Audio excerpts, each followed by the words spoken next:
Hai guys, ketemu lagi sama gue Yoka. Kali ini kita mau ngomongin tentang pengen jadi programmer, pro kontra, jadi programmer lewat jalur bootcamp. Oke, sebelumnya mau ngomongin apa sih?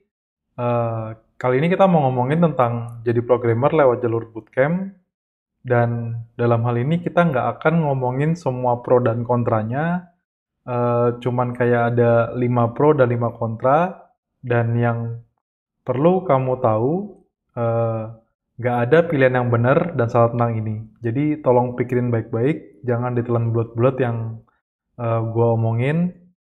Ya, pikirin aja dulu dan ambil keputusan yang kira-kira menurut kamu benar. Oke, yang pertama definisi bootcamp. Bootcamp itu apa sih? Kalau katanya kumparan ya, bootcamp ini program studi intensif yang memungkinkan seseorang untuk mempelajari keterampilan teknologi dengan cepat. Jadi intinya emang satu program ini didesain khusus gimana caranya kita bisa jadi programmer dalam waktu yang cepat. Relatif ya, cepat itu ya.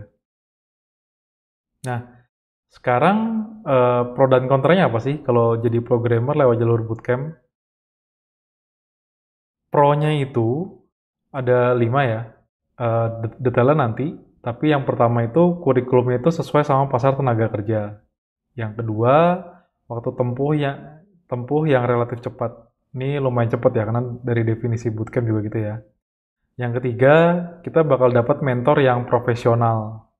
Yang keempat, kita akan ada fasilitas yang namanya hiring partners. Yang kelima, ada teman seperjuangan. Nah, tadi pro-nya, sekarang kontranya. Yang pertama, biayanya ini nggak murah untuk waktu yang singkat, gitu ya. Yang kedua, nggak semua orang kuat sama tekanan yang ada di bootcamp. Yang ketiga, waktu pembelajaran ini nggak fleksibel ya, biasanya ya. Yang keempat, bootcamp ini sayangnya dasar pengetahuan ini kearbitan. Nanti kita bahas kenapanya. Yang kelima, tadi kan ada hiring partners ya. Tapi hiring partners ini sebenarnya belum pasti dapat kerja. Cuman ini arguably atau bisa dibilang juga semuanya nggak pasti dapat kerja ya. Jadi ini tanda tanya. Cuman mau ngasih tahu kalau ini bukan jaminan. Nah, tadi kan sekilasnya ya. Sekarang kita coba bahas lebih detail lagi ya tentang ini. Oke. Nah, pro yang pertama, kurikulumnya ini sesuai pasar tenaga kerja. Nah, kenapa dia sesuai sama tenaga kerja gitu? Karena sebenarnya bootcamp ini emang ada itu dari awal itu untuk gimana caranya pesertanya ini biar dapat kerjanya cepat gitu. Jadi makanya kurikulumnya ini akan disesuaikan sama saat itu pasar tenaga kerjanya itu lagi butuh apa sih sebenarnya gitu. Dan dalam hal ini juga kurikulumnya ini ya, karena dia kan emang tadi kan untuk biar dapat kerja ya. Kurikulumnya ini juga harusnya akan selalu disesuaikan sama pasar tenaga kerja gitu. Kenapa? Karena kalau enggak ya bisa kalah saing sama yang lain ya. Karena kan dia dari awal bilangnya, ikutan program ini dong, nanti lu bisa cepet dapat kerjaan loh, jadi programmer, ya kan? Nah, makanya akan selalu diupdate gitu. Jadi kalau misalnya pasar tenaga kerjanya saat ini lagi yang dibutuhin misalnya untuk programmer front end gitu, dia rata-rata butuh React gitu. Frameworknya ya itu akan dicoba diarahin ke sana gitu. Kalau nanti butuhnya mungkin yang lain lagi ya bisa jadi yang lain lagi, tapi akan selalu disesuaikan jadi biar gampang kita dapat kerjanya gitu. Yang kedua, eh, pro-nya ini adalah dia tuh relatif cepat ya. Biasanya bootcamp ini 3 sampai 6 bulan itu kelar biasanya. Kenapa bisa? Pertanyaannya gitu. Karena banyak pelajaran yang nggak berhubungan langsung sama cepat dapat kerja jadi programmer ini dihilangin.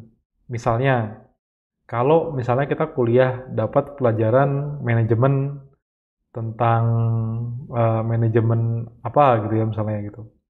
Itu di bootcamp biasanya nggak ada gitu. Kecuali itu emang berhubungan sama pasar tenaga kerjanya yang lagi dijual di program itu apa gitu. Jadi banyak hal-hal yang itu dipotong gitu. Dan eh, lagi lagi pula selain itu juga ya, pelajaran yang berhubungan langsung pun kadang-kadang itu akan dipotong juga. Misalnya contohnya algoritma biasanya dapetnya seperlunya aja gitu. Yang bener-bener fokusnya tuh gimana aja dapat kerja, jadi dipotong banyak pelajaran yang sebenarnya bagus untuk kedepannya karena belum dibutuhin untuk saat ini, dia jadi nggak ada gitu. Dan yang kedua, kenapa bisanya adalah karena effortnya ini, bootcamp ini biasanya itu effortnya akan 8 jam per hari atau lebih ya. Ini terutama untuk yang super intensif ya, gitu. Jadi kayak ujung-ujungnya kayak orang kerja full time, bahkan malah lebih padat lagi dibandingkan orang kerja full time. Jadi itu dia kenapa alasan bootcamp ini bisa cepat. Kita akan dikondisikan gimana caranya biar bisa nangkep pelajaran dalam waktu yang padat gitu, yang cepat dan jadwal itu padat dan yang tidak perlu ya tidak dipelajarin gitu. Which is itu sebenarnya bagus ya untuk cara kita dapat kerja cepat. Selanjutnya itu pro-nya itu adalah kita dapat mentor yang profesional. Nah, kenapa ini oke? Karena biasanya gini, kalau misalnya kita belajar sesuatu yang baru gitu, yang paling susah itu adalah gimana caranya kita bisa dapat feedback loop gitu, kayak dapat kayak respon, oh ini bener loh ngelakuinnya kayak gini, oh ini kayaknya bisa di cara yang lebih bagus lagi deh, oh ini kayaknya bukan kayak gitu deh caranya gitu. Nah, mentor ini adalah orang yang ngebantu kita untuk ngedapetin feedback loop itu gitu. Keunggulannya apa? Kalau kita punya mentor yang emang dia udah profesional dilatih untuk ngelakuin hal tersebut gitu, itu akan sangat membantu kita gitu dan akan mempercepat perjalanan kita untuk jadi programmer gitu. Nah, kenapa? Karena satu, dia udah biasa ngejawab pertanyaan yang dilontarin ya gitu. Yang kedua, dia akan selalu sedia kalau kita lagi stuck gitu. Yang ketiga, dia ini emang orang-orang yang disediain itu pas lagi masa pelatihan tuh buat bantu kita gitu. Jadi emang ini akan berguna banget ya kalau kita punya mentor di bootcamp gitu. Ini kalau mau dikontrasin beda sama asisten dosen. Yang biasanya itu asisten dosen tuh biasanya mahasiswa juga gitu dan biasanya setiap semester atau sekian semester tuh akan ganti-ganti gitu. Jadi kayak ya asisten dosen ini sebenarnya salah satu bentuk mentor gitu, tapi akan sangat berbeda dengan orang yang tiap hari itu dibayar untuk ngelakuin hal tersebut ya, dibayar juga full time ya. Karena kalau kayak kita tahu itu asisten dosen itu tidak semua asisten dosen itu dibayar full time sesuai UMR atau sejenisnya ya. Gitu. Pro-nya lagi adalah dia tuh punya hiring partners. Nah, hiring partners ini apa? Biasanya dari bootcamp ini setelah dia selesai itu dia akan kerjasama sama perusahaan-perusahaan yang emang dia lagi nyari programmer. Contohnya kalau nggak salah ada salah satu bootcamp yang bekerja sama sama provider telekomunikasi ini. Mereka biasanya kayak, minta dong lulusan terbaik lu dari bootcamp gitu, siapa yang bisa masuk ke sini nanti langsung gua bayar deh gitu. Karena mereka udah saling percaya. Kayak karena kalau dari lulusan dari bootcamp yang ini dia rata-rata emang capable untuk entry level atau level-level yang masih baru gitu, yang fresh.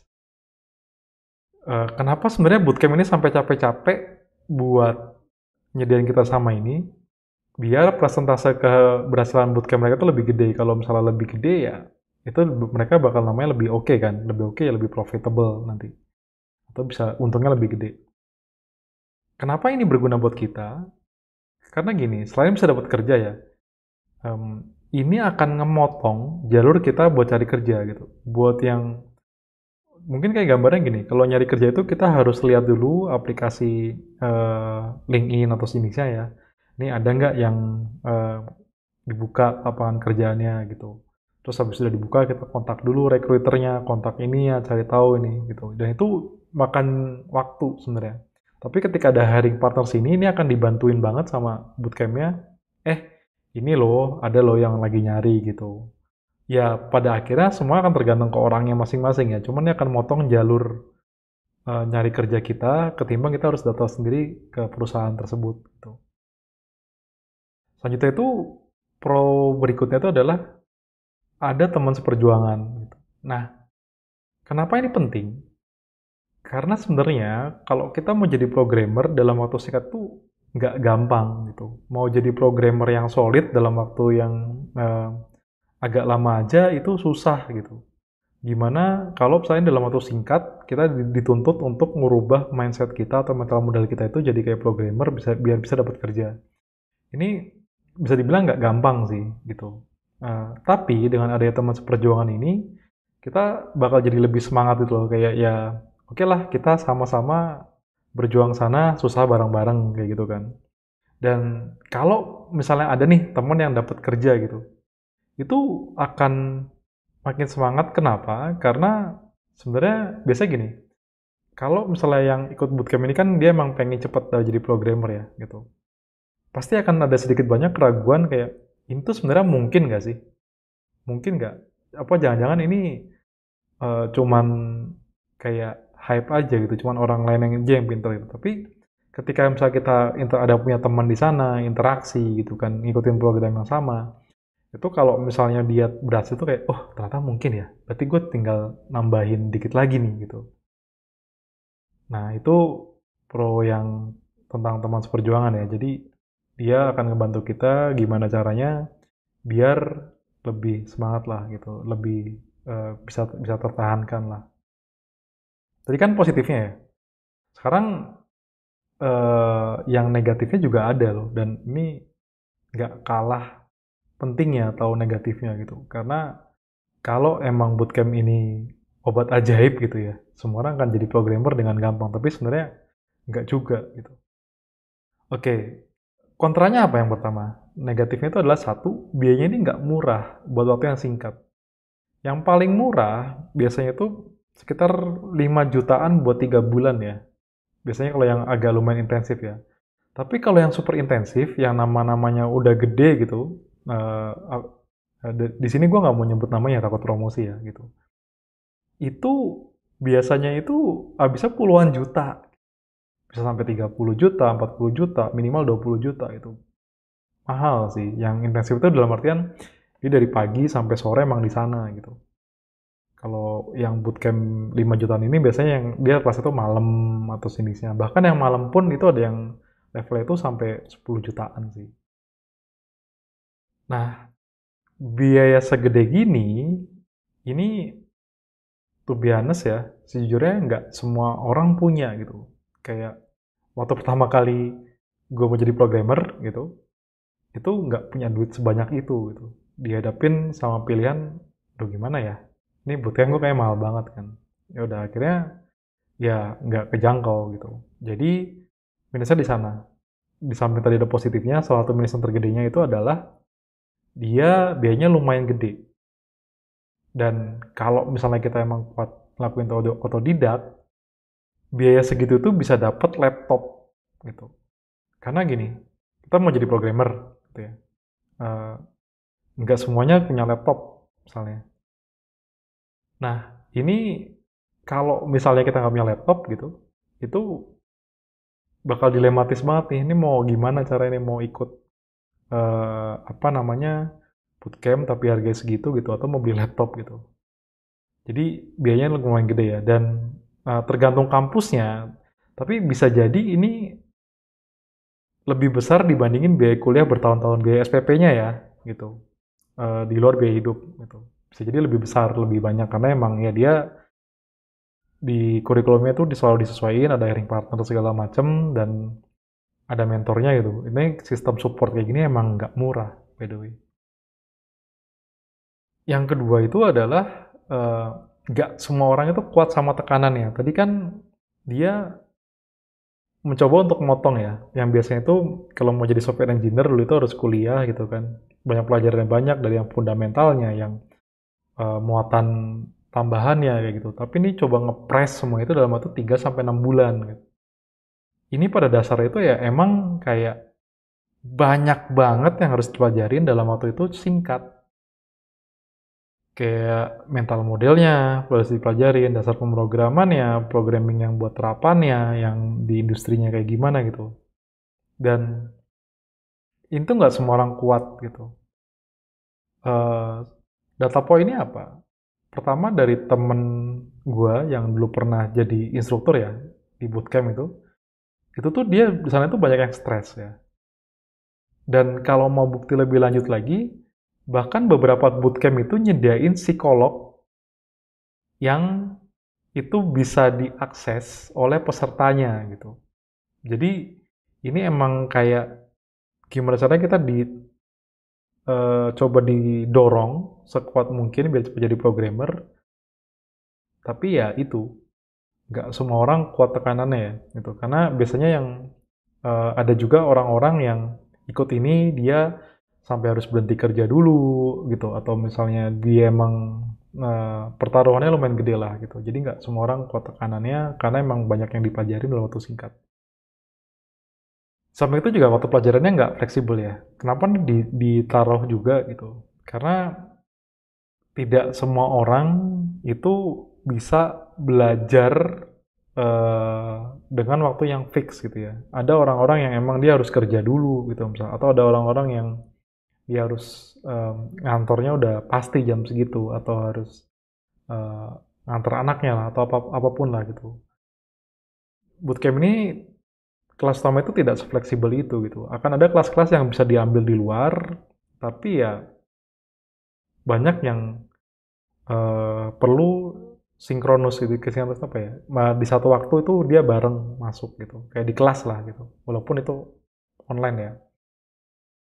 Dan kalau di bootcamp yang super intensif ini nggak akan punya waktu buat kerja sih. Karena ini bakal padat banget, di-push banget, ya seintensif itu. Jadi kalau kamu mau sambil kerja ya bisa jadi mungkin perlu nyari kerjaan yang bisa jadi kayak malam atau pagi atau yang bisa nyelip-nyelipin gitu. Tapi itu bakal padat banget dan nggak fleksibel, tidak sefleksibel itu. Habis itu yang mau dibahas lagi itu adalah kalau bootcamp, tadi kan programmer itu kan biasanya butuh waktu 3 sampai 4 tahun ya. Dengan melajarin semuanya dari dasar pemrogramannya, dari mental modelnya, dari database-nya, dari sistem desainnya, dari muatan-muatan sejenisnya gitu. Itu butuh 3 sampai 4 tahun gitu. Nah, karena ini dipotong dan sebenarnya semua yang dipelajarin di kuliah itu penting gitu untuk kedepannya gitu. Ini akan cenderung karbitan gitu loh. Intinya mau dibilang sini adalah ketika lulus bootcamp dapat kerja itu sebenarnya banyak pelajaran yang belum dia dapat expose di sana gitu. Ya kan? Karena berapa banyak sih kayak pelajaran yang dipotong nih gitu. Misalnya kuliah 3 sampai 4 tahun ya. Ini kalau bootcamp ini jadi cuma sepersepuluhnya gitu waktunya gitu, dan itu padat banget kan. Ya contohnya kayak data struktur, algoritma gitu, itu bisa jadi nggak dapat itu. Arsitektur sistem komputer, database, matematika universitas gitu, itu bisa jadi ya dipotong kan. Gitu. Yang sepuluhnya aja yang praktikal biasanya, yang lebih praktis lah gitu. Jadi dasar pengetahuan ini bisa jadi ya nggak kuat juga. Emang dia itu didesain buat kita dapat kerja dan nerusin eh, dari sana gitu. Nah, kontra yang lain itu adalah kayak tadi kan hiring partners ya. Hiring partners ini dia buat dapetin kerja kan. Tapi perlu tahu kalau hiring partners ini itu belum pasti dapat kerja gitu. Makanya ini ada tanda tanya juga tuh karena sebenarnya walaupun ini berlaku di semuanya juga sebenarnya. Hiring partner ini emang akan ngebantu kita dapat kerja dengan memotong yang jalur tadi gitu. Tapi ya semuanya kan tergantung ke performa kita selama bootcamp dan rezeki kita juga ya gitu. Jadi intinya kalau ada hiring partners bukan berarti kamu pasti dapat kerja. Itu yang perlu ini ya, perlu diingat-ingat ya gitu. Semuanya akan tergantung rezeki kita kayak gimana, performa kita kayak gimana gitu. Dan jangan anggap itu 100% dapat. Terutama kalau mungkin waktu lagi ekonominya agak susah gitu, atau lagi perusahaannya emang belum sebanyak itu gitu. Itu bisa jadi makin berat ya. Nah, jadi gimana? Em, menurut gua, lu bisa pilih jadi programmer lewat bootcamp tuh kalau satu, kamu emang punya duit sebanyak yang dibutuhin buat ikutan bootcamp. Tapi sebenarnya kalau punya duit ini ya jangan sampai ngutang juga ya duitnya ya. Kalau emang apa namanya belum punya ya tabung aja dulu gitu. Yang kedua, kalau kamu sebenarnya udah siap buat masuk kayak kapal selam ya, bener-bener kayak fokus ke sana, fokus banget di bootcampnya, ninggalin apapun yang emang nggak diperluin saat itu ya gitu. Belajar fokus selama 3 sampai 6 bulan gitu. Karena kalau kamu emang udah siap, ya ini bakal jadi intensif. Tapi kalau kamu belum siap, ini agak susah nanti gitu. Yang ketiga, karena ini pada dasarnya itu adalah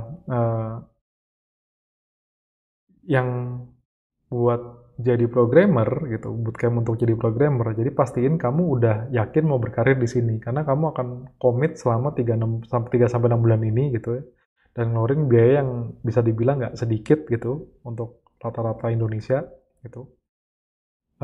Jadi pastiin kamu udah yakin dulu kamu mau jadi programmer gitu. Atau kalau kamu nggak mau jadi programmer, kamu harus yakin kalau bootcamp ini bakal ngebantu kamu ngeraih apapun yang kamu tujuin tuh. Misalnya kamu mau jadi product manager, tapi pengen ada gambaran tentang software engineering atau programming gitu, ya nggak apa-apa gitu. Atau kamu ada target lain misalnya buat perkenalan ke programming atau something ya, kamu harus tahu kenapa kamu yakin mau ngambil ini gitu. Kalau emang itu bisa ngebantu ya sok mangga gitu. Bisa dihajar aja.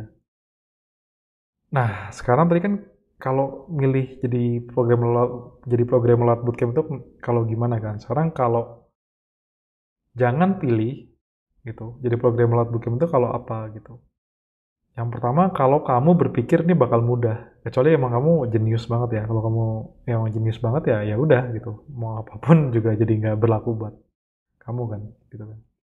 Tapi kalau kamu misalnya biasa-biasa aja gitu ya, kayak misalnya kayak gue nih, orang biasa aja gitu kan, nggak pinter-pinter amat, ini berharap itu mudah itu salah sih, sebenarnya sih. Ini bakal bakal ada perjuangan di sana dan itu nggak mudah gitu. Jadi ini bukan bukan kayak obat ajaib ini. Nggak akan ada yang membantu kamu, tahu-tahu kamu jadi pinter sendiri. Itu. Ini bakal bakal intens. Yang kedua, kalau kamu nggak punya duit sebanyak itu gitu. Nah, dan kamu harus yakin kalau sebenarnya buat jadi programmer itu nggak butuh ikutan bootcamp. Contoh yang lagi ngomong ini nggak ikut bootcamp kan, gitu kan. Ya terlepas dari lebih susah atau enggaknya ya, belajar sendiri itu atau perjuangannya. Tapi sebenarnya nggak perlu ikutan bootcamp gitu. Yang kamu butuhin itu apa? Itu kemampuan kamu untuk bikin program dan portofolio kamu buat nunjukin kamu udah pernah bikin apa aja dan itu akan bikin um, yang interview kamu tuh tertarik sama kamu gitu. Dan kenapa gue bisa bilang ini? Karena sejauh ini ya, itu gue udah interview tuh kayak seratusan orang gitu ya. Itu di interview yang ada di ujung gitu, buat front end. Dan gue nggak pernah sekalipun peduli dia itu, apakah dia tadinya itu bootcamp atau enggak gitu. Yang gue tes waktu interview ya, dia emang oke nggak kemampuannya. Terus portofolionya kayak gimana gitu. Even ada orang-orang waktu itu interview yang gue masukin gitu, dia tadinya itu S1-nya apa, terus jadi programmernya lewat mana, belajar sendiri gitu. Atau ada yang waktu itu dia emang lulusan SMA kayaknya ya, kalau nggak salah gitu. Atau yang emang pindah jalur gitu. Ada juga yang kuliah gitu, tapi dia nggak peduli sih. Selama dia bisa ngedemonstrasiin kalau dia oke ya oke aja gitu. Yang ketiga gitu, jangan pilih jadi programmer lewat bootcamp kalau kamu nggak yakin kalau kamu menjadi programmer. Kenapa? Karena biayanya gede ya. Guys, dan waktunya tuh intens gitu. Jadi sayang aja kalau kamu nggak yakin mau jadi programmer gitu. Kalau mau ngetes dulu gitu sebelum em, kamu komit yang lebih jauh, itu bisa dengan kamu belajar aja dulu sendiri, ngikutin course online gitu. Dari sana bisa lihat-lihat kayak cocok apa enggak sih gitu. Cocok apa enggaknya itu bisa lihat dari gini. Ketika kamu ngerjain soal-soal yang di programming gitu ya, atau baca-baca buku programming, kamu ngerasa kayak waktunya itu berjalan dengan lebih cepat nggak? Gitu. Kayak, oh kayaknya enak nih. Tahu-tahu udah 1 jam, tahu-tahu udah 2 jam gitu. Kalau kamu emang udah kayak gitu ya, mungkin udah oke nih. Bisa lah buat komit ke sana. Itu alasan untuk tidak jadi programmer lewat jalur bootcamp. Nah, ketika kamu misalnya udah komit nih, mau milih jadi programmer lewat jalur bootcamp, ada berapa tips dari gue. Yang pertama, cari yang emang udah banyak di review ya, dan lulusannya itu udah banyak juga gitu. Jadi nggak beli kucing dalam karung. Karena bootcamp ini sebenarnya sedikit banyak kayak ngejualin mimpi ya, gitu. Ketika ngejualin mimpi, ya pastiin orang yang ngejualin mimpinya itu emang punya kemampuan buat ngebantu kita untuk ngedapetin mimpi itu. Tinggal kita cari aja nih, mungkin kan di YouTube banyak nih reviewnya yang dari bootcamp A, bootcamp B gitu, atau misalnya kita di grup WhatsApp atau grup Telegram atau di Discord misalnya gitu. Itu bisa bisa dicari lah, jangan langsung ini kayaknya keren, daftar gitu, enggak. Tapi lihat dulu aja, udah banyak reviewnya belum, lulusannya seberapa gitu. Hiring partnersnya oke apa enggak, dan keterima enggak lulusannya di hiring partnersnya gitu. Tips yang kedua itu adalah jadi bootcamp ini, kalau kita jadi bootcamp ya, gitu. Ini bukan berarti jalannya itu gampang gitu. Ini yakinlah bahwa jalannya itu bakal intens. Jadi ya intinya perlu siap-siap, guys. Dari secara mentalnya, dari secara fisiknya juga. Karena performa kamu, mau masalah mental atau pikiran ya, gitu. Itu akan bergantung sama performa fisik kamu juga gitu. Kalau misalnya fisik kamu oke, biasanya mentalnya akan kebantu. Tapi kalau fisik kamu nggak oke ya akan sedikit lebih berat atau malah bisa jadi jauh lebih berat ya. Karena agak susah kalau urusannya udah sama biologi ya. Yang ketiga, sebenarnya walaupun harganya mahal, ini nggak sedikit nih jalur beasiswa di bootcamp. Coba aja lihat-lihat sekitar, siapa tahu ada. Contohnya dulu ada em, teman satu tim gitu, dia ikutan bootcamp dan itu dibayarin sama salah satu bank di Indonesia gitu. Padahal dia dia tidak kerja di bank itu. Jadi bisa coba lihat-lihat sebelum kamu daftar, ada nggak kira-kira beasiswa di bootcamp. Itu yang ketiga. Yang keempat, kalau udah selesai bootcamp, misalnya kamu udah dapet nih kerjaan, udah lulus gitu ya, udah mulai jadi programmer gitu, tolong jangan berpuas hati dulu. Karena jadi programmer itu sama dengan jadi pembelajar seumur hidup ya. Jadi masih banyak banget yang kamu harus pelajari lebih dalam. Itu 4 tips dari gua kalau emang mau milih lewat bootcamp. Nah, akhirnya sebenarnya tuh semua itu pilihan ada di kamu ya. Nggak ada satupun jawaban atau pilihan yang sebenarnya benar. Kamu kamu jadi programmer lewat bootcamp atau kamu nggak ikut bootcamp, bisa jadi otodidak atau misalnya mau lewat kuliah gitu. Itu nggak ada satu jawaban yang benar ya. Semua itu akan relatif jawabannya. Yang penting kamu pilih yang emang menurut kamu ini paling cocok buat kamu. Nah, oke, segitu aja guys tentang jadi programmer lewat bootcamp. Itu pro dan kontranya. Sampai ketemu di kesempatan waktu yang lain. Dadah.